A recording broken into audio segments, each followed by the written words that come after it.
শেষবারের মতো বলছি তোমাকে, আমার থেকে আর অঙ্গদের থেকে দূরে থাকো। আর আমাকে কাঁদানোর কথা কি বলছো? অত্যন্ত ভদ্র আর ভালো মানুষও আমাকে কাঁদানো তো দূর, কাঁদানোর ব্যাপারে ভাবতেও পারে না। তনু, আমি তোমায় কাঁদতে দেখতে পারি না। ও সিরিয়াসলি?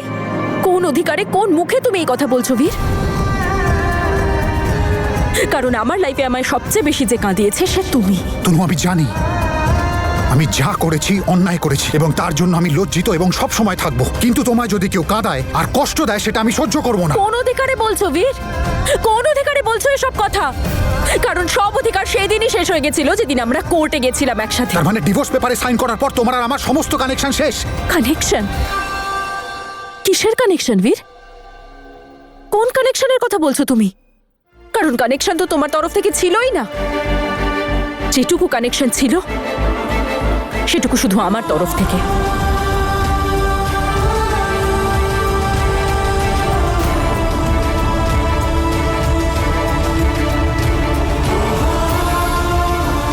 আর সেই কানেকশন তো কতদিন আগেই তুমি ছুঁড়ে ফেলে দিয়েছো। তাহলে কোন কানেকশনের কথা বলছো? হ্যাঁ,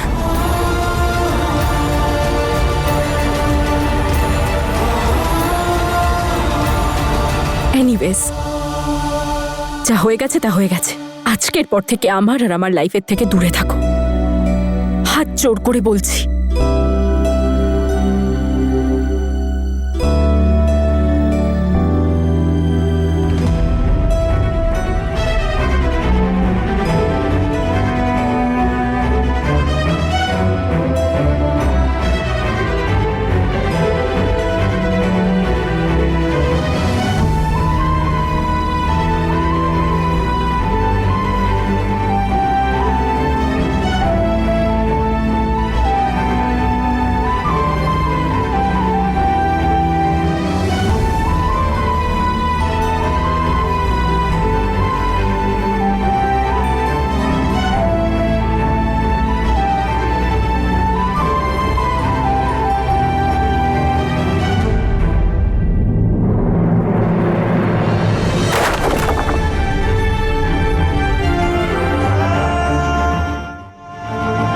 আমি জানি তনু,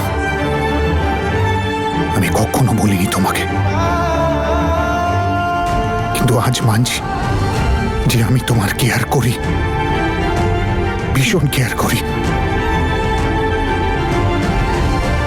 আর আমি আজকে যা করেছি তার জন্য ভীষণ লজ্জিত।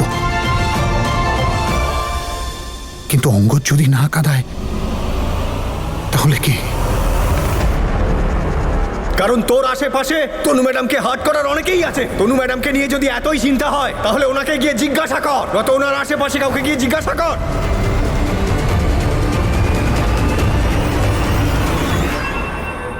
মেনু যেটা বলেছি সেটাই রাখবেন, কোনো কিছু যেন এদিক থেকে ওদিক না হয়। Okay sir. আর হ্যাঁ, খাবারের কোয়ালিটি কিন্তু একেবারে 1 নম্বর চাই। আমার মেয়ের এঙ্গেজমেন্ট, আর কোনো রকম ত্রুটি যেন না থাকে। আপনি একদম চিন্তা করবেন না স্যার। এটাও দেখে নেবেন। হ্যাঁ স্যার। দীপ, আসছি মা, আমি একটু আসছি। Okay sir.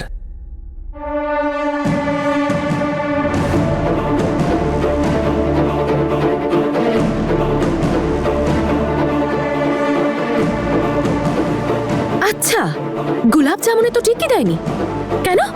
কারণ ওনাদের প্রিয় তনু গোলাপ জামুন ভালোবাসে না। আমারও তো সেদিন বিয়ে, আমার পছন্দ অপছন্দের কোনো ভ্যালিউ নেই। এসব কিছু আর একদম চলতে দেব না।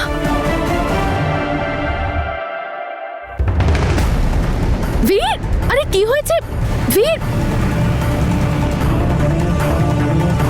দাদাকে দেখে মনে হচ্ছে খুব রেগে আছে। মনে হয় জাসমিন আবার কোনো কাণ্ড ঘটিয়েছে।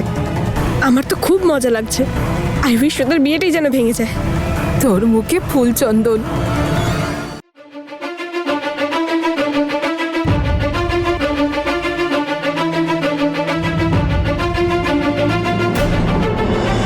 বীর, কি করছো? ব্যথা লাগছে তো কি আমার। বলেছো তুমি তনুকে?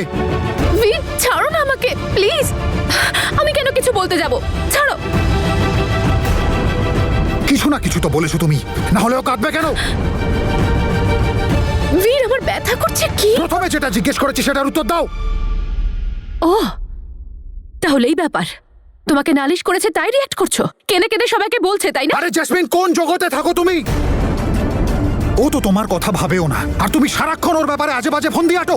বীর, এক মিনিট আমার কথা তুমি চুপ করো জ্যাসমিন, চুপ করো। তুমি দেখতে পাচ্ছ না যে আমার পরিবারের লোক তনুর জন্য আমাদের বিয়েতে উপস্থিত থাকছে, আর তুমি সারাক্ষণ ওর... এটাই তো তনুর আসল স্কিম বীর। সবার কাছে মহান হওয়ার নাটক করবে আর ভেতরে গেম খেলবে। ওর মুখোশের আড়ালের রূপটা তো তোমাদের কারো চোখেই পড়ছে না, সেই জন্য চোখ বন্ধ করে ওকে এতটা বিশ্বাস করো। তোমরা বোকা হতে পারো বীর, কিন্তু আমি একদম বোকা নই। এতটা ঘেন্না কি করে পুষতে পারো তুমি নিজের দিদির জন্য? আর চোখ বন্ধ আমাদের নয়, চোখ বন্ধ তোমার। সেই জন্য তুমি কিছু দেখতে পাচ্ছ না যে তনু আমাদের জন্য কি কি করছে। কি করছে ও আমাদের জন্য? হ্যাঁ, সবাইকে রাজি করাচ্ছে যাতে সবাই আমাদের বিয়েতে আসে। এর পেছনে আরো একটা কারণ আছে বীর, যাতে তনুকে সবাই বেশি করে পছন্দ করে, সবাই তনুকে মহান ভাবে। আমাদেরকে কেউ পাত্তাই দিচ্ছে না বীর। জাসমিন, আমি না একটা কথা তোমাকে 1000 বার বলেছি, আর আজকে শেষবার বলছি। আমি আমার পরিবারকে ভীষণ ভালোবাসি, আর আমার জন্য এটাই যথেষ্ট যে ওরা সবাই আমার বিয়েতে আসছে আশীর্বাদ দিতে। আমি যদি চাইতাম আমি তোমায় নিয়ে তো অন্য জায়গায় থাকতে পারতাম, কিন্তু আমি সবার বিরুদ্ধে গিয়ে তোমাকে এখানেই রাখলাম। কেন? তার কারণ আমি চাই ওনারা তোমাকে অ্যাকসেপ্ট করুন, আর আমরা সবাই একটা পরিবারের মতো এই বাড়ির নিচে একসাথে থাকি ভালোবাসায়। আর এতটুকু কথা তুমি বুঝতে পারছো না? এই সামান্য একটা জিনিসও তুমি বুঝতে পারছো না? প্রত্যেকবার একটা নতুন গল্প নিয়ে বসে পড়ো। জেসমিন, অনেক হয়েছে। আজকের পরে এই বাড়িতে আমি একটু শান্তি চাই। আর রইল কথা তনুর, আমি তনুর প্রতি যথেষ্ট কৃতজ্ঞ। এই জন্য নয় যে ওর কথা শুনে আমার বাড়ির লোক আমার বিয়েতে উপস্থিত থাকবে, বরং এই জন্য যে ও নিজের লাইফে মুভ অন করছে। ওর মুভ অন করাতে আমার গিল্ট কম হচ্ছে, আমার মনের ভার কমছে। ব্যাস।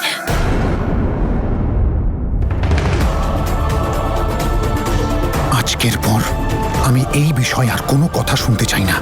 আর যদি আমি শুনি যে তুমি তনুকে হার্ট করেছো, তাহলে জেসমিন আমার থেকে খারাপ কেউ হবে না।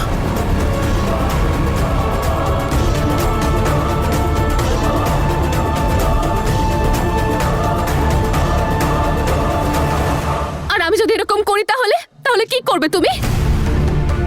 তাহলে জেসমিন, আজ পর্যন্ত তুমি শুধু আমার ভালোবাসা দেখেছো। প্রার্থনা করো যাতে তুমি আমার ঘেন্নার পাত্র না হও।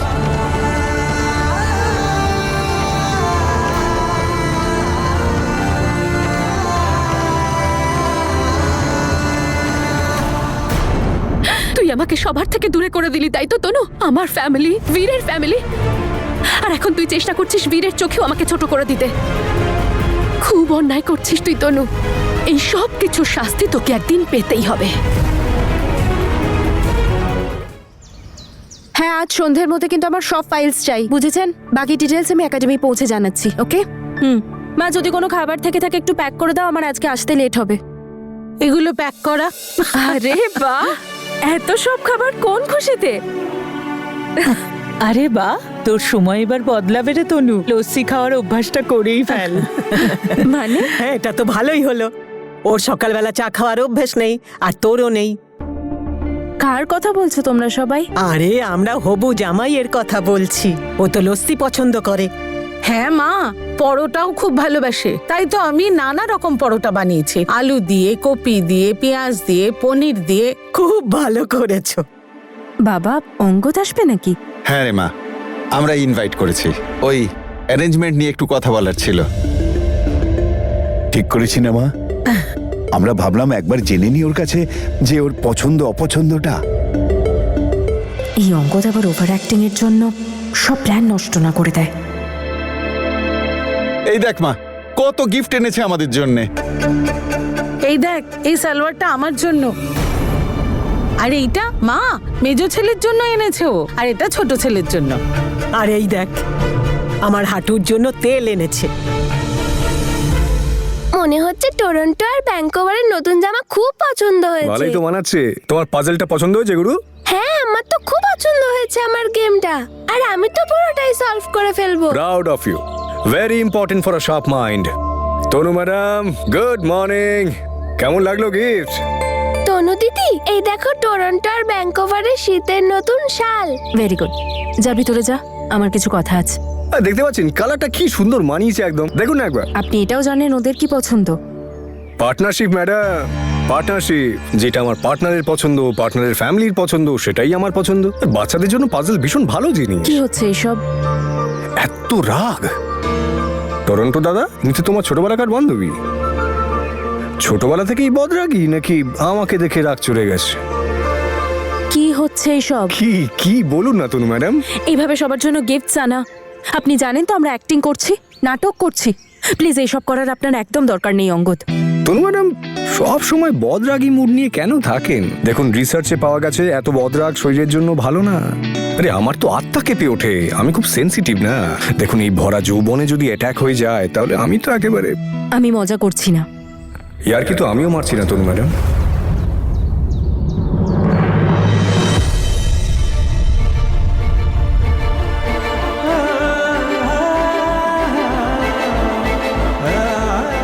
একটা কথা মনে রাখুন মিস তনু, গেমটা হয়তো আপনার, কিন্তু খেলবো আমি আমার মতো করে।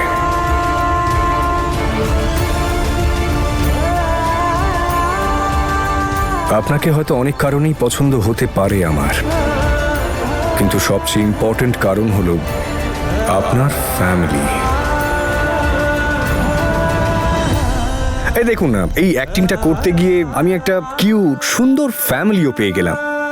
আর ফ্যামিলির গুরুত্ব তো সেই বোঝে যার কাছে কোনো ফ্যামিলি নেই। আপনার ফ্যামিলি নেই মানে?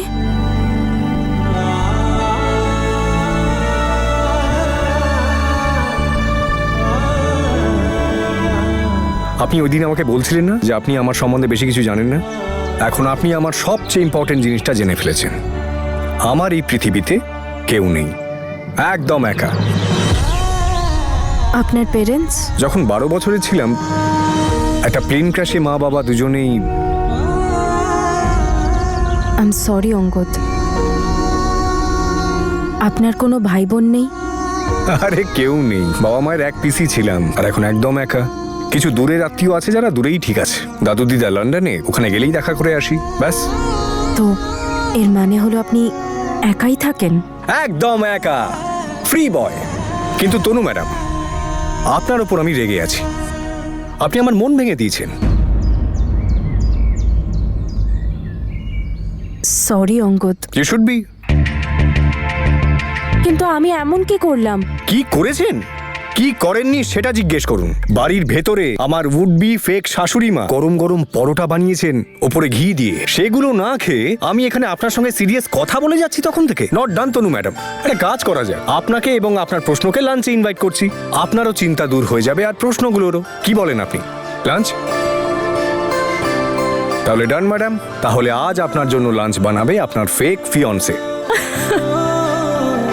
Let's go. আচ্ছা আপনার কোনো কিছু নিয়ে অ্যালার্জি নেই তো?